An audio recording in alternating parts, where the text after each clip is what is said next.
মার্কিন যুক্তরাষ্ট্রের শেয়ার বাজারে একদিনে $3 ট্রিলিয়ন উধাও। মে মাসের জব রিপোর্টের গুড নিউজ আমেরিকার জন্য ব্যাড নিউজ হয়ে দাঁড়ালো এবং ডোনাল্ড ট্রাম্প এই ডেটা দেখে রীতিমতো বিভ্রান্ত। মধ্যপ্রাচ্যের উত্তেজনা এবং ইরানের সাথে সম্ভাব্য সংঘাত আমেরিকার এই অর্থনৈতিক ধসের সাথে সরাসরি যুক্ত। তো চলুন খবরের পিছনের আসল খবরটা এবার বিশ্লেষণ করা যাক। দেখুন, মার্কিন যুক্তরাষ্ট্রে গতকাল এমন একটা ঘটনা ঘটেছে যাকে এক কথায় রক্ত স্নান বলা যেতে পারে। আপনি স্টকের কথা বলুন, সোনার কথা বলুন, সিলভার বা ক্রিপ্টোকারেন্সির কথা বলুন, যে কোনো অ্যাসেট ক্লাস তুলে নিন না কেন, সব জায়গাতেই একটা ভয়াবহ ধস নেমেছে। বিশেষ করে সবার প্রিয় এআই স্টকের কথা যদি বলি, এনভিডিয়া, এএমডি, ইন্টেল, মাইক্রোসফট বা গুগলের মতো বড় বড় কোম্পানির শেয়ারে রীতিমতো ধস নেমেছে। এই ঘটনা দেখে অনেকেই প্রশ্ন তুলছেন যে এআই বাবল কি তাহলে ফেটে যেতে শুরু করেছে?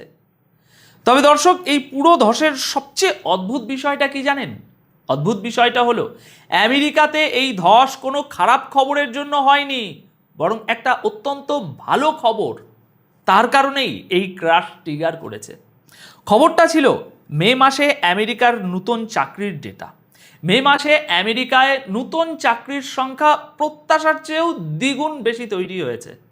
যেখানে ধারণা করা হচ্ছিল যে মে মাসে আমেরিকায় 85,000 নতুন চাকরি তৈরি হবে, সেখানে আসল ডেটা যখন সামনে এলো তখন দেখা গেল যে মে মাসে প্রায় 1,75,000-এর কাছাকাছি নতুন চাকরি তৈরি হয়েছে।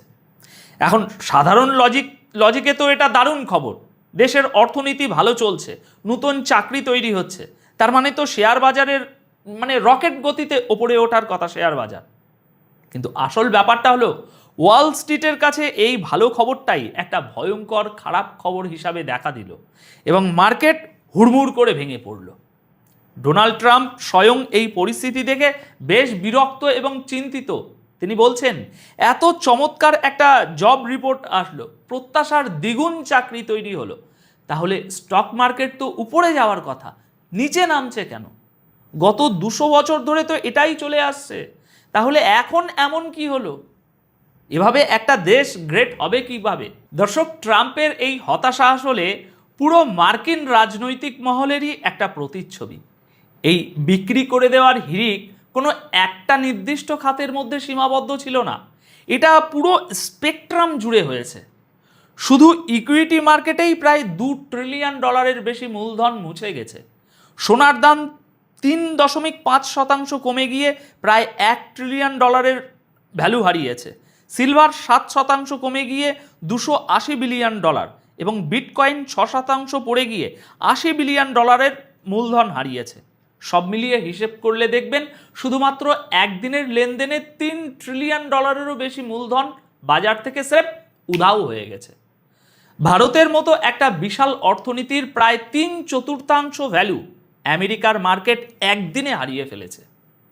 এখন প্রশ্ন হলো, মানুষ যখন স্টক থেকে টাকা বের করে নেয় তখন সেটা সাধারণত সোনা বা বিটকয়েনে গিয়ে নিয়োগ করে, কিন্তু এবার মনে হচ্ছে যেন কেউ একটা মাস্টার সুইচ অফ করে দিয়েছে। ইকুইটি, ক্রিপ্টো, মেটাল সব জায়গা থেকে একসাথে টাকা তুলে নেওয়া হচ্ছে। আপনারা যদি একটু খেয়াল করেন, এনভিডিয়া 6.2%, এএমডি 10.86%, ইন্টেল 11.8% নিচে নেমে গেছে। এআই স্টকগুলোকে রীতিমতো বেছে বেছে টার্গেট করে ক্র্যাশ করানো হয়েছে। গত শুক্রবার বিশ্ব অর্থনীতিতে যে ভয়াবহ সুনামি বয়ে গেছে তা গত কয়েক দশকে কেউ কল্পনাও করতে পারেনি। স্টক মার্কেটের অবস্থা এতটাই শোচনীয় যে এমন কোনো উল্লেখযোগ্য শেয়ার নেই যে যা লালে লাল হয়ে যায়নি। কিন্তু আসল ধাক্কাটা শুধু স্টক মার্কেটে সীমাবদ্ধ থাকেনি। আপনারা শুনলে অবাক হবেন যে মাত্র 70 মিনিটের একটা উইন্ডোতে গোল্ড, সিলভার এবং বিটকয়েন এমনভাবে ক্র্যাশ করেছে যে ট্রিলিয়ন ট্রিলিয়ন ডলার চোখের পলকে মুছে গেছে। একটা জিনিস বুঝতে হবে দর্শক, যারা বিশ্বের শীর্ষ ধনী বা বিলিয়নিয়ার, তারা আক্ষরিক অর্থেই বিশাল ক্ষতির মুখে পড়েছেন বর্তমানে। একজন বিলিয়নিয়ার এক ধাক্কায় 10 থেকে 12 বিলিয়ন ডলার খুইয়েছেন। বড় বড় ইনভেস্টর যারা বিপুল পরিমাণে বিটকয়েন হোল্ড করে বসেছিলেন তারা সবাই এই মুহূর্তে পথে বসার উপক্রম হয়েছেন। তড়িঘড়ি করে ক্রাশ করার এই দৃশ্যটা দেখলে আপনি শিউরে উঠবেন। যে বিটকয়েন একটা সময়ে আকাশচুম্বী ছিল, সেটা আজ ধসে গিয়ে $56,000 এসে ঠেকেছে। এটা রীতিমতো আতঙ্কের। এবং এই পতন কোথায় গিয়ে থামবে তার কোনো গ্যারেন্টি নেই। এটা 0-তে নামবে নাকি 5,000-এ গিয়ে ঠেকবে কেউ জানে না। আর এর ফলে ভবিষ্যতে যে কি পরিমাণ অর্থনৈতিক বৈষম্য তৈরি হবে তা সাধারণ মানুষের চিন্তারও বাইরে। এই মুহূর্তে ভারত, সাউথ কোরিয়া, জাপান, চীন, হংকং, ইউরোপ এবং স্বয়ং আমেরিকার স্টক মার্কেট যেভাবে ধসে পড়ছে তা স্পষ্টভাবে ইঙ্গিত দিচ্ছে যে গ্লোবাল ইকোনমি বর্তমানে একটা খাদের কিনারায় দাঁড়িয়ে আছে।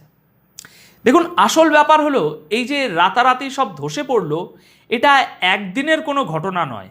এর বীজ বোনা হয়েছিল আরও কয়েক মাস আগে। আমরা যদি একটু পেছনের দিকে তাকাই এবং গত ফেব্রুয়ারির দিকের পরিস্থিতি বিশ্লেষণ করি, তাহলে পুরো ছবিটা পরিষ্কার হয়ে যাবে। দর্শক, মনে করে দেখুন, গত ফেব্রুয়ারিতে যখন ইরান এবং ইসরায়েলের মধ্যে সরাসরি সংঘাতের একটা মেঘ ঘনীভূত হতে শুরু করলো এবং এক পক্ষ অন্য পক্ষকে ক্রমাগত হুমকি দিচ্ছিল, ঠিক তখন থেকেই মার্কেট তার রিয়াকশান দেখাতে শুরু করে। ফেব্রুয়ারির শুরুর দিকে বিটকয়েনের প্রাইস যেখানে 96,000-এর ঘরে ঘোরাফেরা করছিল, এই যুদ্ধের দামামা বাজার সাথে সাথে তা ধীরে ধীরে নিচে নামতে শুরু করে। আর আজকে সেই ধারাবাহিকতায় মার্কেট এমন একটা চরম স্তরে পৌঁছেছে যেখানে কেউ কোনো কিছু কিনতে চাইছে না, সবাই শুধু বেচতে চাইছে। এই যে চরম প্যানিক, এটা কেন হচ্ছে?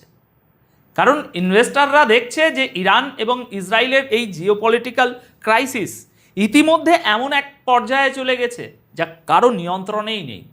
আমেরিকার মতো সুপার পাওয়ার আজ তারা দিশাহারা হয়ে পড়েছে।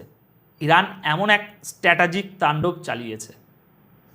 ইরান তো একদম পরিষ্কার ভাষায় জানিয়ে রেখেছে, আমি আপনাদের অনেকবারই জানিয়েছি, যে যদি তাদের দাবি মানা না হয় তবে এই সংঘাত শুধু মধ্যপ্রাচ্যেই সীমাবদ্ধ থাকবে না, বরং তারা পুরো বিশ্বে এর আঁচ ছড়িয়ে দেবে। আর এই হুমকির কারণেই গ্লোবাল ইনভেস্টররা সব কিছু বিক্রি করে ক্যাশ টাকা হাতে রাখতে চাইছে। কারণ যখন কোনো নিরাপদ বিনিয়োগের জায়গা অবশিষ্ট থাকছে না, তখন প্যানিক সেল ছাড়া আর তো কোনো উপায় থাকে না। এখন আসুন একটু লজিক্যালি হিসেব করে দেখি এই পুরো সংঘাতের কেন্দ্রে আসলে কি আছে। পর্দার আড়ালের আসল কূটনীতিটা শুনলে আপনারা অবাক হবেন। দর্শক, ইরান আমেরিকার কাছে নতুন করে কোনো ঋণ বা অনুদান চাইছে না। তারা বলছে, আমাদের যে $24 বিলিয়ন তোমরা এবং তোমাদের মিত্ররা ফ্রিজ করে রেখেছো, সেই তেল বিক্রির টাকাটা আমাদের ফেরত দাও। ইরান এমনকি এও বলেছে যে আপাতত এই 24 বিলিয়ন থেকে অন্তত $12 বিলিয়ন তাদের রিলিজ করে দেয়া হোক। এখন হিসাবটা মেলান। আমেরিকার বড় বড় কর্পোরেট কোম্পানিগুলোর দিকে তাকান।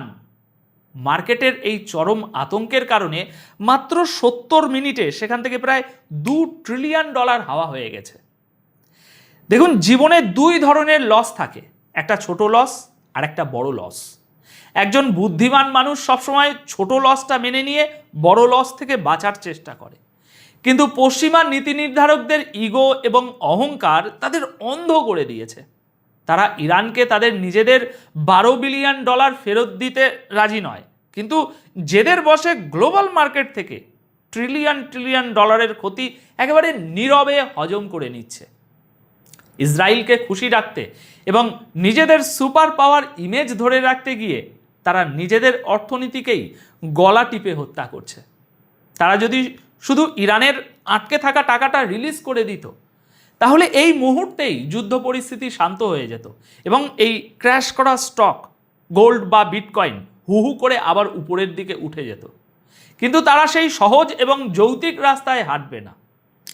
এই ইগোর লড়াইয়ের পেছনে আরও একটা বড় জিওপলিটিক্যাল চাল আছে, যেটা না বুঝলে আজকের এই বিশ্লেষণ অসম্পূর্ণ থেকে যাবে। আমেরিকা আসলে গোল্ডের মার্কেটকে ইচ্ছাকৃতভাবে ক্র্যাশ করাতেও চেয়েছিল। এর পেছনের আসল টার্গেট কিন্তু শুধু ইরান নয়, বরং চীন। আপনারা জানেন যে চীন সাম্প্রতিক সময়ে বিপুল পরিমাণ গোল্ড রিজার্ভ বাড়িয়েছে গ্লোবাল ইকোনমিতে আমেরিকার ডলারের আধিপত্য কমানোর জন্য।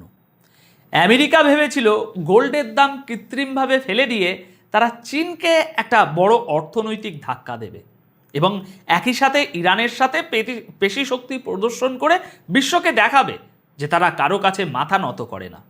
কিন্তু দর্শক, বাস্তবে হলো উল্টো।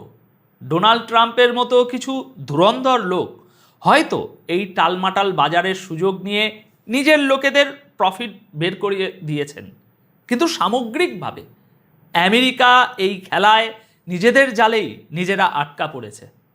ড্রাইভ সিটে এখন আর আমেরিকা বসে নেই, ড্রাইভ সিটে বসে আছে ইরান। ইরান খুব ঠান্ডা মাথায় খেলছে, তারা কোনো তাড়াহুড়ো করছে না, শুধু ভয় দেখিয়েই $1 ট্রিলিয়ন ক্ষতি করে দিচ্ছে পশ্চিমাদের। আমেরিকার বর্তমান প্রশাসন বিশ্বকে শুধু এটা বোঝাতে চাইছে যে দেখো, আমাদের অর্থনীতি ধ্বংস হয়ে গেলেও আমরা ইরানের কাছে মাথা নোয়াইনি। কিন্তু এই আত্মঘাতী পলিসি শেষ পর্যন্ত আমেরিকাকেই ডোবাবে। আজকে আপনি দেখুন, ভারত, কোরিয়া বা ইউরোপের দেশগুলো মাথায় হাত দিয়ে বসে ভাবছে যে আমেরিকা এই পরিস্থিতিকে কোথায় নিয়ে যাচ্ছে, কারণ এর শেষ কোথায় তা কেউ জানে না। এখন দর্শক, এই পুরো জিওপলিটিক্যাল পরিস্থিতি নিয়ে আপনাদের কি মতামত? আমেরিকা কি তাদের জেদ বজায় রেখে নিজেদের অর্থনীতিকে এভাবেই খাদের দিকে ঠেলে দেবে, নাকি শেষ পর্যন্ত